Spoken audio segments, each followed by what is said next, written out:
বিএনপির সঙ্গে সরকারের দূরত্ব তৈরি করে নির্বাচন বানচালের ষড়যন্ত্র হচ্ছে বলে মনে করছেন দলটি। আর এ কারণে অন্তর্বর্তীকালীন সরকারের উপদেষ্টাদের সততার উপরে পূর্ণ আস্থা প্রকাশ করেছেন বিএনপির মহাসচিব মির্জা ফখরুল ইসলাম আলমগীর। গণমাধ্যমকে দেওয়া এক বিবৃতিতে মির্জা ফখরুল বলেন, আজকে একটি পত্রিকায় একজনের সাবেক সচিবকে কোট করে একটি রিপোর্ট প্রকাশিত হয়েছে যে উনি বলেছেন ৮ জন অ্যাডভাইজার নাকি কারাপশনের সাথে জড়িত। এই ধরনের একটা রিপোর্ট বেরিয়েছে। তিনি আরও বলেন, আমি বলতে চাই হুইচ ইজ নট আওয়ার্স, এটার সাথে আমাদের কোনো সম্পর্ক নেই। আমরা প্রধান উপদেষ্টা সহ এই অন্তর্বর্তীকালীন সরকারের সকল উপদেষ্টাকে অত্যন্ত সম্মান করি এবং তাদের উপরে আস্থা, তাদের ইন্টিগ্রিটির উপরে আমরা আস্থা রাখি।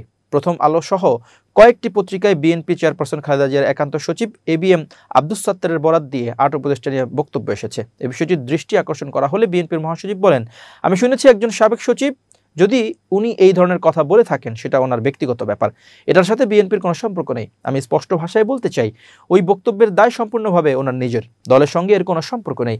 রাজধানীর বিয়াম মিলনায়তনে বাংলাদেশ অ্যাডমিনিস্ট্রেটিভ অ্যাসোসিয়েশনের এক সেমিনারে এ অভিযোগ করেন অফিসার্স ক্লাবের সাধারণ সম্পাদক ও বৈষম্য বিরোধী কর্মচারী ঐক্য ফোরামের সভাপতি আব্দুস সাত্তার। তিনি বিসিএস প্রশাসন ক্যাডারের ৮২ ব্যাচের কর্মকর্তা, তবে তিনি উপদেষ্টাদের নাম বলেননি।